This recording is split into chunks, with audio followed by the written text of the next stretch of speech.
Tenali railway station వద్ద గల శ్రీ శివలింగేశ్వర స్వామి భక్త బృంద సేవా సమితి కార్యాలయం వద్ద స్వర్గీయ కన్నెగంటి కుమారస్వామి జ్ఞాపకార్థం వారి కుటుంబ సభ్యులు వృద్ధులకు వికలాంగులకు అన్నదాన కార్యక్రమాన్ని నిర్వహించారు. కార్యక్రమాన్ని కుర్రా శ్రేణు పర్యవేక్షించారు.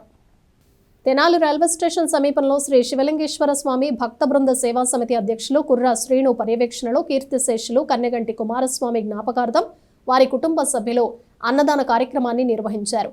గత 7 సంవత్సరాలుగా శ్రీ శివలింగేశ్వర స్వామి భక్త బృంద సేవా సమితి ఆధ్వర్యంలో దాతల సహకారంతో నిరంతరం అన్నదాన కార్యక్రమం నిర్వహిస్తోంది. ఈ నేపథ్యంలో కన్నెగంటి కుమారస్వామి పేరిట ఆయన కుటుంబ సభ్యులు అన్నదాన కార్యక్రమాన్ని చేపట్టారు. కార్యక్రమంలో వారి కుమారులు K Ramesh, K Jagadish, K Giri Kumar సేవా సమితి సభ్యులు పాల్గొన్నారు. మా నాన్నగారిది 14వ వర్ధంతి అండి.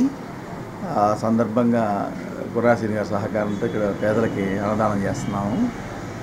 భగవంతుడు మనశ్శాంతిను మా ఆయన ఆశీస్సులు మాకు దొరకాలని కోరుకుంటున్నామండి. కుమారస్వామి గారు 14వ వర్ధంతి సందర్భంగా ఇక్కడ అన్నదాన కార్యక్రమం జరుగుతుంది. ఆయనకి ప్రశాంతత అన్నీ కూడా స్వర్గంలో దొరకాలని కోరుకుంటున్నాం. వారి ఆశీస్సులు మాకు ఎప్పుడు సదా ఉండాలని కోరుకుంటున్నాం.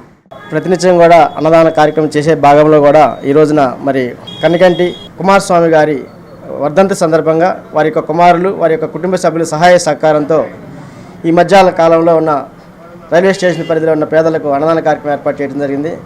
మరి కుమారస్వామి గారు ఎక్కడున్నా కానీ వారి ఆశీస్సులు వారి కుటుంబ సభ్యులందరిపైన ఉండాలని, వారి ఆత్మ శాంతి చేకూరాలని చెప్పేసి కోరుకుంటూ ఈరోజు ఈ అన్నదాన కార్యక్రమానికి సహాయ సహకారాలు అందించిన మరి Indian red cross society chairman అయినటువంటి భానుమతి గారికి అల్లుడు గారు అయినటువంటి గిరి గారు, మరి వాళ్ళ కుటుంబ సభ్యులు ఈ కార్యక్రమంలో పాల్గొన్నారు. రమేష్ గారు పాల్గొన్నారు. వారికి ప్రత్యేకంగా మా సేవా సమితి తరపున ధన్యవాదాలు తెలుపుతున్నాం.